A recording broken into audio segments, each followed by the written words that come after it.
আমরা জিম্মি হয়ে গেছি, কারণ কোয়ান্টিটি আছে, কোয়ালিটি নেই। সংখ্যা আছে 200 কোটি মুসলমান থাকার পরেও আজকে কাফেররা আমাদেরকে ভয় পায় না। কারণ হচ্ছে আমাদের নৈতিক মান অধপতনের একবারে নিম্ন স্তরে পৌঁছে গেছে, ঠিক কিনা কম? আমরা মাইনরিটি, ওরা হলো মেজরিটি। আমরা সংখ্যায় কম, ওরা সংখ্যায় বেশি, তারপরেও যাবো, বলো যে হ্যাঁ চলেন। হযরত ওমর আস্তে করে এই রেফরাইট করতে করতে ধুলার ঝড় উঠিয়ে হযরত ওমর চলে গেলেন কাবার কিনারে। তিনি বললেন তাকবীর, সবাই বলল আল্লাহু আকবার। তিনি বললেন তাকবীর, সবাই বলল আল্লাহু আকবার। এমন ধ্বনি হলো, ধ্বনিগুলো প্রতিধ্বনি হয়ে কাফিরদের কানের ভিতরে পৌঁছে গেল। আবু জেহেলের বাড়িটা ছিল কাছেই। আবু জেহেল দৌড় দিয়ে আসলেন। কার এত বড় সাহস! লাত, মানাত, ওজ্জা 360 দেবদেবী যেই কাবার ভেতরে, ওইখানে এসে আল্লাহু আকবার চিৎকার করে সাহস কার? আবু জেহেল এমন জোরে একটা দৌড় মারছে, দৌড় মেরে কাবার দিকে যখন নজর পড়ছে, তাকাইয়া দেখে হযরত ওমর দাঁড়িয়ে আছে। চোখ তার বড় বড়, কপালে মুক্তার দানার মতো ঘাম জমে আছে, খোলা তরবারি নিয়ে দাঁড়িয়ে আছে। আবু জেহেল যখন দেখছে উমর দাঁড়াই রইছে, এমন হার্ট ব্রেক করছে, টায়ার ফোড়া গন্ধ ছুটে গেছে। যখন দেখছে যে উমর দাঁড়িয়ে আছে, দৌড় দিয়ে গেছে, এমন ভাবে থামছে, একটা হার্ট ব্রেক, জাগাত ব্রেক ধরছে, কেরকিরি দিয়ে উঠছে। ওমর কাইও না, সামনে আসো। কয় তরবারিটা এটার লেগে না গইতাম পারতাছি না।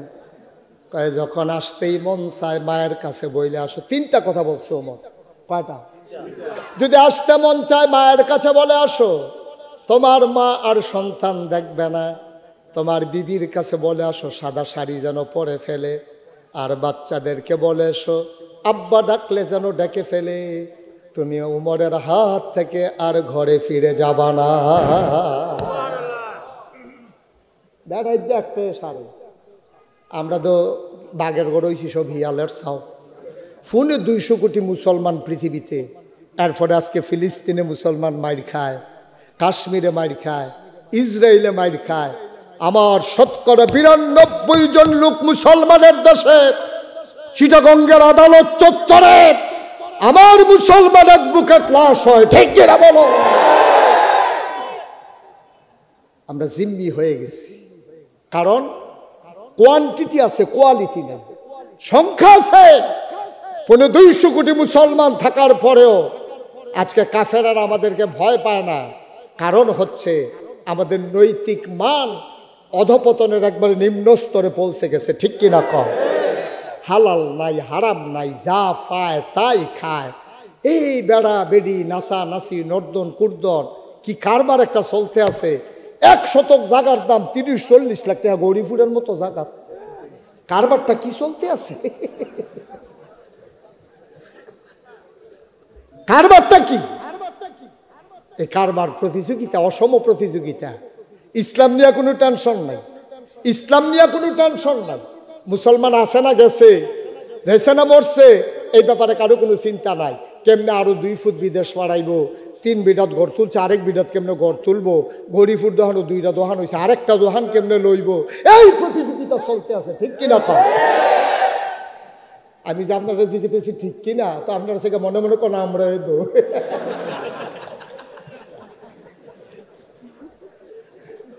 আহারে মুসলমান রে, আহারে মুসলমান, কষ্ট হইতেছে বোধ হয় না? ছেড়ে দেওয়া দরকার, মাত্র শুরু হইতে আছে। আমার মনে হয় 3-4 ঘন্টা লাগতো। ফার চেয়ারম্যান সাহেবের নাইয়া বেড়াইয়া মোরসা দিয়া লাইছে, যায় ইসলাম আইতাম চাই না। একটা কথার কথা, ধৈর্য ধর। আমিন কয় না, জোরে কয় না। এই ওমরের ছেলের নাম হইল আব্দুল্লাহ, সুবহানাল্লাহ কয় না? এই আব্দুল্লাহ ইবনে ওমর থেকে বর্ণিত, নবীজি কয়, শুনো শুনো শুনো, ওই মজলিসটার ভিতরে একদল মুহাজির ছিলেন, যারা মক্কা ছেড়ে হিজরত করেছে তাদেরকে বলে মুহাজির। নবীজি ডাক দেয়া কয়, 5টা জিনিসের ব্যাপারে আমি আশঙ্কা করতেছি, তোমরা যদি এটার ভিতরে ঢুইকা যাও তোমরা সাংঘাতিক বিপদের ভিতরে পড়ে যাবা, ক্ষতির ভিতরে পড়ে যাবা। এই জন্য আমি আল্লাহর কাছে ফানা চাই যেন আমার উম্মতকে আল্লাহ 5টা জিনিস থেকে হেফাজত করে। আমি একটা একটা করে বলবো, তোমাদের মনে হবে নবী যেন আজকে গৌরীপুর বসে বসে কথাগুলো বলতেছে, আমাদেরকে দেইখা দেইখা যেন বলতেছে। হুবহু 5টা জিনিস আমাদের সাথে দেখবা মিলে যাবে, ঠিক কিনা? 1 নম্বরে খেয়াল করে শুনো, 1 নম্বরে নবীজি কয় যেই 5টা জিনিস তোমাদেরকে বিপদে ফেলে দেবে, 1 নম্বরে হইল জিনা। জিনা বহুলভাবে ছড়িয়ে পড়বে। আজকে যদি বলো বাংলাদেশে এমন একটা এলাকা নাই, এমন একটা গ্রাম নাই, এমন একটা শহর নাই যেই জায়গায় অবাধ মেলামেশা শুরু হয় নাই, ঠিক কিনা? আমরা মনে করি জেনা মানে হচ্ছে অবৈধ মেলামেশা। এই মেলামেশার হলো জিনার চূড়ান্ত রূপ। এর আগে আরো জেনা আছে, চোখের জিনা আছে, কথার জেনা আছে, চাওয়ার জেনা আছে, চলাফেরার জেনা আছে। তুমি চোখ দিয়ে সুন্দরী নারীর দিকে তাকিয়ে আছো, তুমি তারে ছৌ নাই, ধরো নাই, তার সাথে অবৈধ মেলামেশাও হয় নাই, কিন্তু চোখ দিয়া যে তুমি তাকাই রইছ, এইটা হয়ে গেছে চোখের জিনা, ঠিক কিনা? এটা পুরুষ মহিলার দিকে হইতে পারে, মহিলা পুরুষের দিকে হইতে পারে। আল্লাহর নবী একদিন ঘরের ভিতরে বসে আছেন, এমন সময় নবীর বিবিরাও আছেন। অন্ধ সাহাবা উম্মে মাকতুম এসে ঢুকলেন। নবীজি বললেন, এই একটা পুরুষ লোক ঢুকলো, তোমরা যে কেউ দৌড় দিলা না, চলে গেল না, কারণটা কি? মহিলারা কয়, আমাদের আম্মা জানেরা কয়, ইয়া রাসূলুল্লাহ, যেই মানুষটা ঢুকেছে উনি তো চোখে দেখে না। নবীজি কয়, উনি দেখে না, তোমরা কি উনাকে দেখো না? ইসলাম কি জিনিস দেখেন, কি জিনিস ইসলাম। আরে উনি তোমাদেরকে দেখে না, তুমি কি তোমরা কি উনাকে দেখো না? তোমরা মহিলারা কি পুরুষকে দেখো না? এখন আমরা দেশের মহিলারা মনে করে যে বাজার করতে গিয়া এবিডি যদি বেড়াইতে ফাইল চাইয়া থাকে, এটা কোনো দোষ না। বেড়াইতে এবিডির ফাইল চাইলে হইল দোষ, দুইটাই দোষ, ঠিক নিও। তেও তার ফাইল চাইতে পারতো না, তাইও তার ফাইল চাইতে পারতো, ঠিক নি রে? আগের দিনও কথা তো একটা মনে পড়ছে, এটা কি কইলি তা কই এলাই আর আইনা না, সুবিধা হয় না, কই এলাই মার হাবা কয় না রে। আগের দিন আলেম ওলামা দেখলে বেরিয়েতে দৌড় দিত, হুজুর আইয়ে লোক ইয়া সকলে দৌড় দিয়া যাইতো গা। হুজুর আইয়ে মহিলারা রাস্তায় আইতো না। অহন যে দৌড় দেয় না তা না, আমরা যে রাস্তাঘাটও যাই, শহর গ্রামে ট্রামে যাই, আমরারে দেখলো মহিলারা দৌড় দেয়। হুজুর আইয়ে কইয়া দৌড় দেয়, এরপরে দিয়ে আরো 15-20 জন লইয়া আইছে, সাইলেজ আইবিয়ে না। আগে দৌড় দিত, হুজুর আইয়া ফসল যাই গেলে আর আইসে না। আর অহন একজনে দেখলে 15-20 জন লইয়া ইয়ে হুজুরে জাগিতেছে না, চাইলে আইবিয়ে না। মোটামুটি একটা কেয়ামত যাইতে আছে আর কি, নাউজুবিল্লাহ কইতেন না? পর্দার আড়ালের আমার মায়েরা, গৌরীপুরের মায়েরা, মনে কষ্ট নিয়েন না। আমি মুশতাক ফয়েজি আপনাদের শত্রু নাম্মা। আমার অনেকেই কয়, হুজুর ওয়াজ করতেন লইলে আপনি বেড়াইতের বিরুদ্ধে কন, বেড়াইতে কি দেখেন না? আমি কই, বেড়াই তো দেখি, বেড়িয়ে তো দেখি। আমার একটা চিন্তা আছে মহিলারে বেশি বেশি বলার পেছনে। আমার বিশ্বাস আম্মা যদি ভালো হয়ে যায়, আব্বাও ভালো হবে, ভাইও ভালো হবে, আমার বোনও ভালো হয়ে যাবে, ঠিক কিনা? আম্মাই যে কি ডাকতো আমি টের পাইছি সফারা গিয়া। কি ফারা? সফারা ছিলেন না? সফারা ছিলেন না? এই যে এদিক দিয়ে গরিফুর দিয়ে ঢুকে সামনে গেলে তো হ্যাঁ কেন বর্ষারা এগুলো দিয়ে সফারা সফারা। এই সফারা মাহফিল গিয়া টের পাইছি যে আমার আম্মারা কত বড় ডাক্তার। আমি ইসানসা ওই ওয়াজের ভিতরে কইছি আর কি, যে আমরা হুজুররা যত ওয়াজ করি, ওয়াজে কোনো মহিলারা বেড়াইতে ধরে না। আমরা ওয়াজ করি 2 ঘন্টা। এই আপনারা যারা আছেন হাজার হাজার মানুষ আইয়া পড়ছেন না, ওয়াজটা শেষ হওয়ার লগে লগে আপনি বাড়িয়া কইবেন, হুজুররা কত কথাই কইব, সব হুন্ডা ফাড়া যেত না, বেরিয়ে দেন একটু ফরে কথাটা কইয়া সব একটা আওয়াজ করেন। তোমরা একটা সিল্লান দিলে আওয়াজটা ঝাঁকাটা বাইরে যাইব নাকি? ইচ্ছা করে বেয়াদবি করতে আছে। এটা আজকে একটা চিল্লান দেয়, আমার ওয়াজ শেষ। আমিন কর।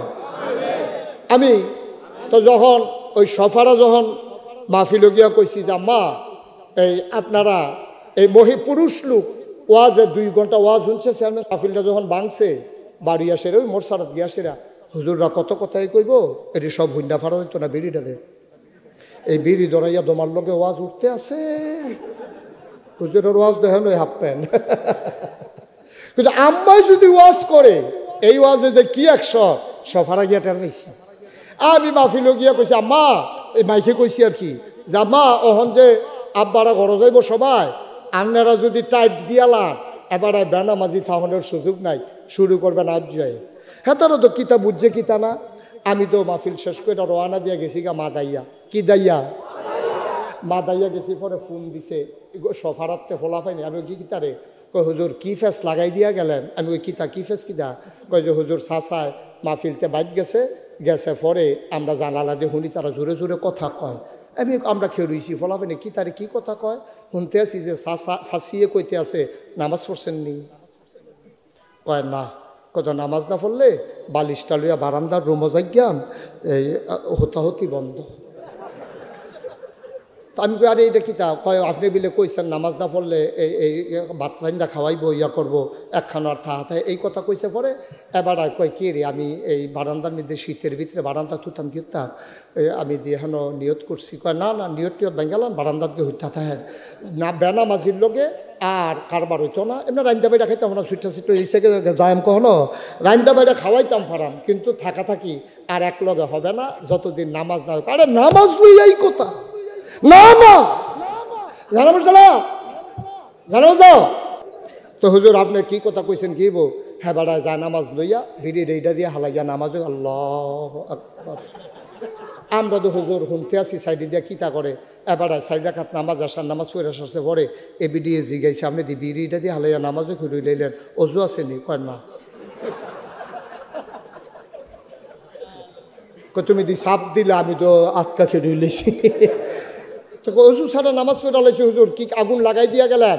আমরা এলাকার সব বেড়াইতে অজু ছাড়া নামাজও খেয়ে গেছে গা। আমি কারে ফর্তক কাম লাগলে ফরে যে গোসল করে লাইব কি করবো তো ফরক অভ্যাস ফরের কাম লাগলে অজুর লাইন ফরে করবো। সুবহানাল্লাহ কইতেন না? আমরা যদি সারা বছরের নামাজের কথা কই আপনারে ধরে না। আম্মা যখন চাপ দেয় আব্বা পুরা হাফের মতো সোজা, ঠিক কিনা কও? তাইলে ওয়াজ কি বেশি দরকার বেড়াইতেন না বেরিয়েতেন? এর লাগে আমার ওয়াজের ভিতরে আমি মহিলারা আমার মার আরে সোজা করতাম চাই। আমার বিশ্বাস আমার মা যদি সোজা হয়ে যায় তাইলে যেই মাইয়াটা কলেজও পড়ে তাই ছুটি হইলে আর 8টার সময় আইতো না, 4টায় আইব, ঠিক কিনা কও? মা যদি নামাজি হয় বাবা এমনি এমনি নামাজি হয়ে যাবে, সন্তানগুলা নামাজি হয়ে যাবে। আজকে মায়েদের আশ্রয় প্রশ্রয় সন্তানগুলো নষ্ট হয়ে যাচ্ছে, কারণ মা স্বামী থাকে বিদেশ, কোটি কোটি লক্ষ লক্ষ টাকা পাঠায়, মহিলা শপিং করে একা একা। গৌরীপুর বাজারও এমন কোনো সেলসম্যান নাই আমরা এই বিড়িরে চিনে না। আম্মা আপনি করছেন কি? এ বিড়ির মোবাইলটার ভিতরে 250 সিএনজি ড্রাইভারের নাম্বার। কিরা কারবার গিতারে এবিডির মোবাইলে অত নাম্বার ঢুকলো কেমনে? রাইতে 2:30টার সময় ফোন আই এবিডির কাছে। আব্বাই যখন বিদেশ এবারাই ফোন দিলে মন্ডারে বুঝ দিতাম এই ফোন তো আব্বার ফোন না। এবিডি কায়দা করে আলগা কথা কনের লেগা শ্বশুর শ্বশুরিতে জুদা হইয়া হন আলগা রুম ঘুমা। এবারে খালি জুদা হইতো চায়। হ্যাঁ তো বুঝছে না কে রে জুদা হইতো চায়, খালি বাপের দোষ ধরে। বিদেশ ফোন হইলে ফোনটা আইলে কয় তুমি এই আব্বারে দিয়া গেছো, আব্বাই আমার বাজার করে সেদিন মূলা কিনে আনছে চিহন চিহন ফোড়া ফোড়া, এটি গরুও খায় না। হ্যাঁ বেড়া এই কথা আবার হুন্না লাইছে। হুন্না সেটা হ্যাঁ বেড়ায় ডাক দিয়া কইছে গো বউ তুমি আমার ফুতের কাছে আমার বিরুদ্ধে কথা কও, আমি মূল্যা গিলে গরুও খায় না ছাগলও খায় না, কালকার থেকে তোমার বাজার তুমি এ কইরো। এবিডি মনে মনে কই এটা লাগিয়ে দো, এটার লাগিয়ে তো মাশাল্লাহ। হ্যাঁ কেন এবিডি এখন বেজান না খুশি? এবিডি জুদা হইয়া খুশি, কারণ এখন এবিডি ইচ্ছা করে বাজারও যাইতে পারবো মুলার নাম দিয়া, এবিডি এখন বাজারও যাইতে পারবো কাঁচা মরিচের নাম দিয়া। এতদিন হৌর দিয়ে বাজার করাইছে, এবিডি হনা যাইরা হইছে বাজাইরা। আব্বা দেশটা কি দেশ রয়েছে নি? জীবনে জিগাও চেয়ারম্যান সাহেব এখনো আছে, জীবনে কাঁচা বাজারও বেরিয়ে গেছে না, মাছ বাজারও বেরিয়ে গেছে না, ঠিক কিনা কও? আর এখন কাঁচা বাজারও যায়।